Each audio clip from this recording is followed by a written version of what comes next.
Please join us in welcoming Pulse survivor Stephanie Hurston and her daughter Juicy for a poetry reading and dance entitled I Didn't Know My Own Strength.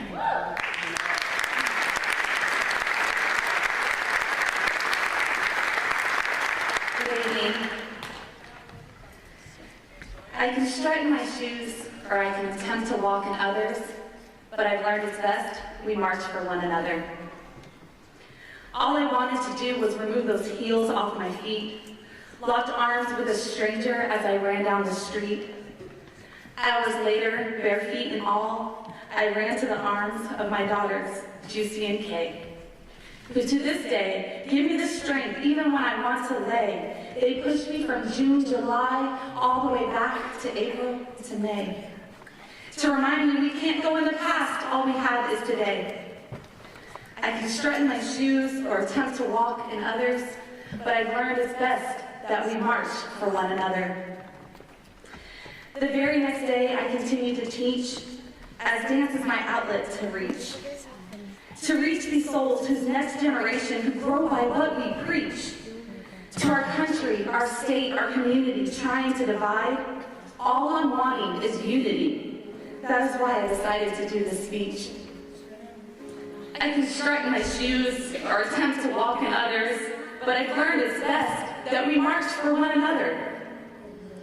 This family that I don't personally identify with began to surround me with so much love, and I knew I needed this acceptance. It was truly a must. Whether it's going out dancing or learning to love whomever we love, or people who accept us no matter what, I give it all to LGBTQ+.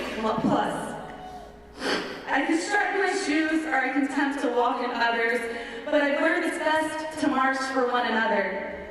What our community stood by, what we all live by, is Pulse, united as one. If we separate to try to fight hate alone, we are done. Finding our strength in our families, friends, and community, whomever we need, grab someone. When your world, our world, my world is falling apart, I've learned that we are greater fighting our battles together. One heartbeat. Fighting on this street, fighting with our feet, marching together as one. I can strut in my shoes or I can attempt to walk in others, but I've learned it's best if we march for one another. Sometimes we need help to get up and walk and take some steps. Sometimes we need the confidence, keep repeating and get some rest. But if we join together and march, we can change our laws and decide our reps. We need to be fighting and walking together to change these gun laws that do not exist so that people can truly exist in life and freely to choose who they love, or to dance and show off that inside of us we are all queens who deserve the love from above. Patience Carter, another survivor like me, once said, "The guilt of being alive is heavy, a burden I still feel, but I know how it can be paid. By choosing to love myself enough to strut in my shoes, by choosing to love what others have been through, choosing to not let this tragedy hold us back, but join together as one heartbeat to help tug the law so these types of shootings can stop being stuck on repeats. Reminding myself that we all deal in grief in so many different ways, but together, leaning on God, family, our friends, our community, we can have brighter days. So today, I choose to strut in my shoes, empathy to walk with others, but I learned it's best if we march for one another."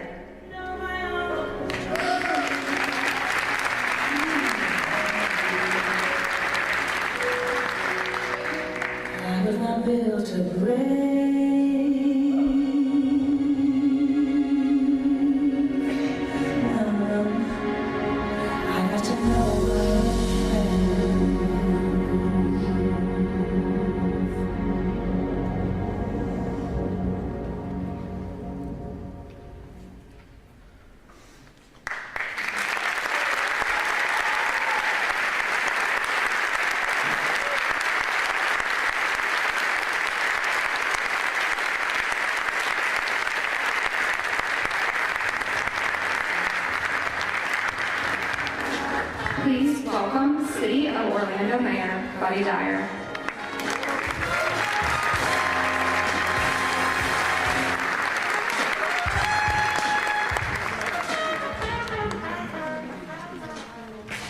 I'm honored to join you this evening.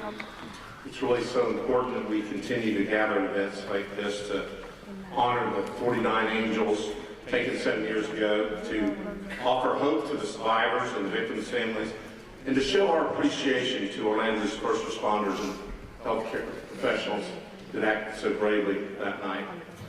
7 years ago have passed since June the 12th, 2016, and so much has changed in our world, in our nation, in our state.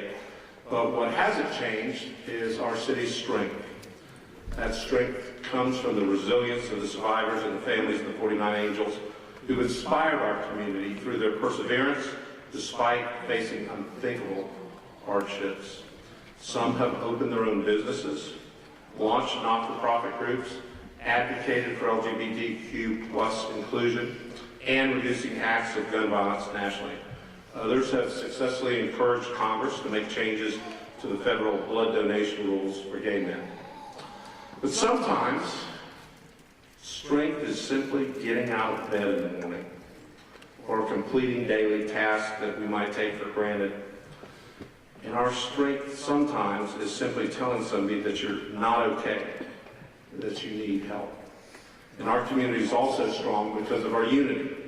Orlando United has become more than a slogan. It's how our community confronts challenges. We work together, despite differences that we may have, to find common ground and get things done. The many LGBTQ plus community organizations that have been created to serve residents since the tragedy are proof of that.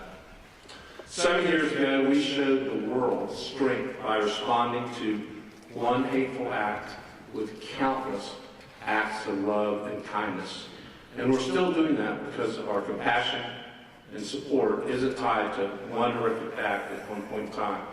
I believe that we show this every day by honoring the 49 angels with actions to create a more welcoming community for all. And right now, it's more important than ever to make it known that Orlando will always prioritize inclusion, one that encourages everyone to be their authentic selves.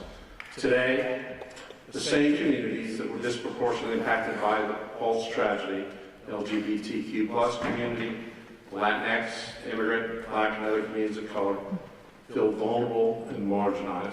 And that's why I want every LGBTQ plus resident to know, and every person who calls the city home to know, that your mayor and your community will always have your back. That's real strength, and that's what Orlando is all about. So I want to close by reminding the survivors and victims' families that our community will continue to stand together with you and make sure that Orlando, love and optimism will always be stronger than hatred and fear. Thank you.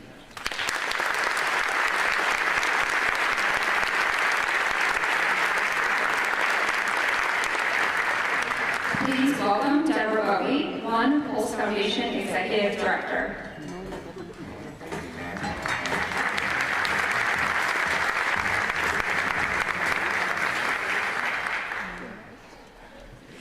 Good evening, everyone. On behalf of the staff and the Foundation Board of Trustees, our community partners, our many volunteers, we want to welcome you to the 7th year Remembrance Ceremony.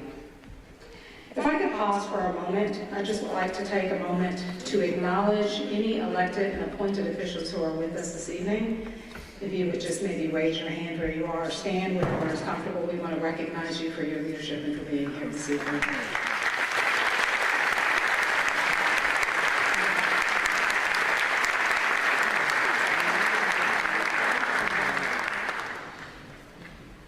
So the program tonight has been designed on purpose and with a purpose. It is through the lens of the stories of those directly impacted by the events here 7 years ago that strength and resiliency can be found. Everyone is here tonight because they remember someone. They loved someone. They missed someone. Others are here simply to show support, to lend a hand and a heart to this grieving community of family and survivors. We believe coming together in this space sends a powerful message to the heavens that precious moments in time are not forgotten. And that no matter how much time passes, the love that people experienced and received remains. There's a reminder for all of us in the powerful words of Psalm 91 that I want to share. This psalm has brought great comfort to me and my own family in times of tribulation and despair. And it is simply this. In times of great difficulty, we are assured of a secret place under the shadow of the Almighty. His words tell us that if we dwell there, we are protected, comforted, and loved. He reminds us that despite the circumstances that got us here, we shall not be afraid. We shall never walk alone, and that he shall give his angels charge over us. Blessings to each one of you who are here, and may you find comfort in the kinship of everyone who's gathered in this space this evening.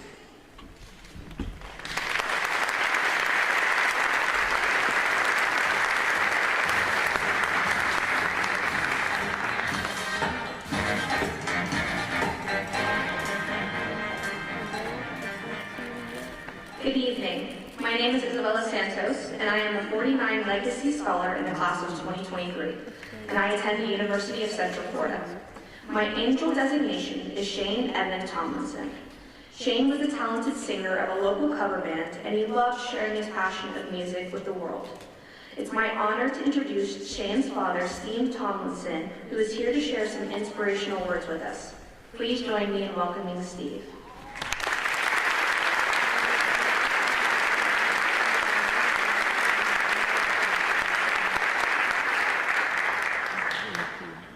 I often say this passage of Scripture from Psalms 19:14 to acknowledge the source of my strength.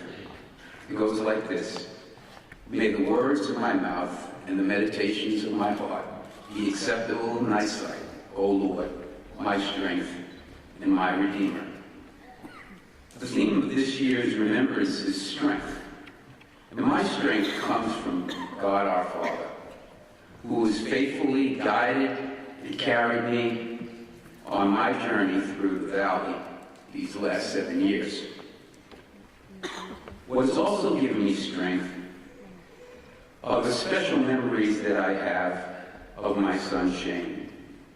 They're cherished memories, and I'd like to share some of those special memories with you tonight. Shane loved the Lord Jesus Christ, his family, his friends, and his music. He believed in living each day for life of significance instead of status. And he loved being a blessing to people he met along the way. Since the Pulse tragedy, we make a conscious effort every single day to focus on how Shane lived his life and the joy that he brought us, instead of how he tragically departed from us.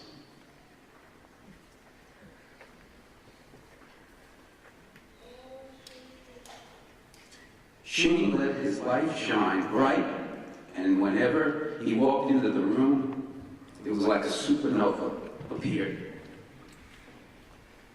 Wherever he was, he seemed to draw people onto him. And that's quite a gift, don't you think? Now, Shane's light shines brightly in our hearts every day, that we say his name, that we tell his story, and we remember the joy he brought us. Shane was so funny that we often thought that he easily could have been a professional comedian instead of a singer. But it wasn't just what he said. It was what he did to make you laugh. Now, we laugh in our hearts as we speak of the funny things that he said and that he did. When Shane was 9 years old, he began singing on the praise team at the church with his grandmother. By the time he was 11, he had already sang his first solo and his voice just blew us away. Now, he brings us joy and comfort just hearing the voice of his songs, and I know that he's singing those songs with God's angels now, and knowing Shane, he's probably encouraging those angels to sing better. Now, by the time Shane had moved to Florida, he was singing professionally, first with CC Tennille, then with the Boomers Band, his own band. Shane also sang with the Joyful Choir that performed at Disney, and he sang in a spiritual vocal group called the Brotherhood. Now, we smile when we hear the songs he sang, and we say, Shane's with us. Shane seemed to know everybody, and everybody knew and loved him. Now, our lives are rich with the love and support that we've received from the people Shane left us with to make sure that we'd be okay. And we are eternally grateful to all. Shane enjoyed leisure time driving around town in his white Camaro. He really loved that car. Now when I see a white Camaro driving by, I blow him a kiss and I make a gesture to heaven where I know that he now resides. Thank you, son, for sharing your life with us, for the joy you brought us, and for the precious memories of you that put a warm smile on our face. And here's an oldie for you, an oldie but goodie. I've got sunshine on a cloudy day. When it's cold outside, I've got the month of May. I guess you say, what can make me feel this way? My God, talking about my God, my God. We love you, son. Peace out.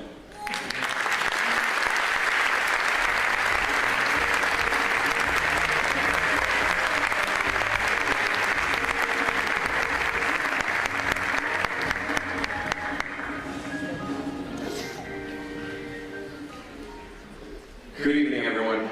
My name is Jose Antonio Gamboa, and I'm a I'm also a student at the University of Central Florida. My angel designation is Luis Omar Ocasio-Cortez. He was always willing to help out a friend in need, and he was an avid dancer who lit up every room that he entered. Tonight, I'm introducing Dr. Chad Smith from Orlando Health. Dr. Smith serves as an acute care surgeon with Orlando Health Medical Group Surgery. He's board certified in general surgery, surgical critical care, and neurocritical care. Dr. Smith is the program director of the Surgical Care Fellowship and the Basic Science Education Curriculum. Please join me in welcoming Dr. Smith.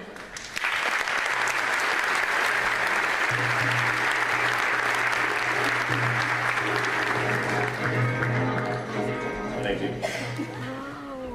Good evening. 7 years ago, in April 2016, Orlando Health, along with some 56 community partners, including the Orlando Police Department, Orlando Fire Department, Orange County Sheriff's Department, EMS, and fire departments, along with the Federal Bureau of Investigation, and many other partners, took part in a regional. The basis of this drill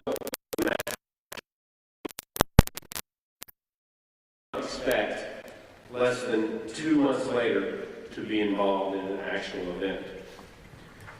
The morning of June 12th, our team was called to respond to an emergency medical services page that went out stating there were more than 20 gunshot victims coming to Orlando Regional Medical Center.